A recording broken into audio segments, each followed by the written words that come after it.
Remember BlackBerry? Before iPhone, before Android, before touchscreens ruled the world. If you were important, you had a BlackBerry. CEOs, politicians, bankers, presidents. That tiny blinking red light meant one thing: power. But here's the question no one was ready for. How did the most powerful phone company on Earth disappear? Not slowly, not quietly, but catastrophically. And the reason? It wasn't Apple. It wasn't Android. It was something BlackBerry believed made them invincible: the keyboard. In the early 2000s, BlackBerry didn't just sell phones, they sold status. Their devices weren't for teenagers, they weren't for gaming, they weren't for photos, they were for business. Secure email, physical QWERTY keyboard, instant communication. Executives became addicted. The term crackberry was born because people literally couldn't stop checking their phones. By 2009, BlackBerry controlled over 50% of the smartphone market in the United States. Half. They owned corporate communication, they owned governments, they owned Wall Street.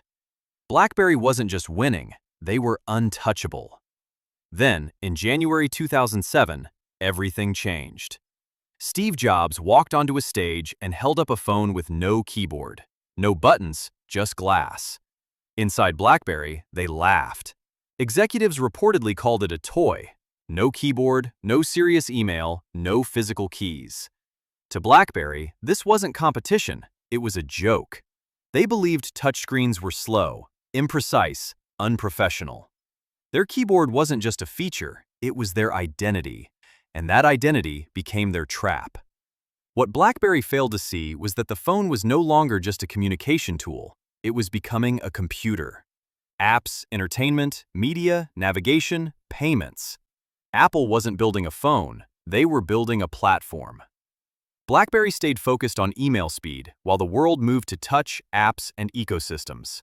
Developers ignored BlackBerry, consumers followed the apps, and slowly, quietly, users left. Instead of adapting, BlackBerry doubled down. More keyboard phones, smaller screens, more physical buttons. They believed their strength was also their protection, but it wasn't. It was their weakness. While Apple and Android improved every year, BlackBerry hesitated. They were afraid to betray their core users, afraid to kill their signature feature. So they did neither fully. They launched half-touch, half-keyboard devices. Too late, too weak, too confused. The market had already moved on. By the time BlackBerry launched true touch-first phones, it was over. The app ecosystem was gone, developers had left, consumers had forgotten. The company tried to pivot. New operating systems, new branding, new leadership. Nothing worked. Market share collapsed, from 50% to single digits, then nearly zero. BlackBerry didn't just lose a market, they lost relevance. The company that once defined mobile communication became a footnote. Not because they lacked technology, not because they lacked money, but because they were loyal to the wrong idea. BlackBerry's keyboard built an empire, and then it destroyed it. They confused identity with innovation. They confused past success with future safety. They held on to what made them great, long after it stopped making them relevant. BlackBerry is not just a tech story, it's a warning.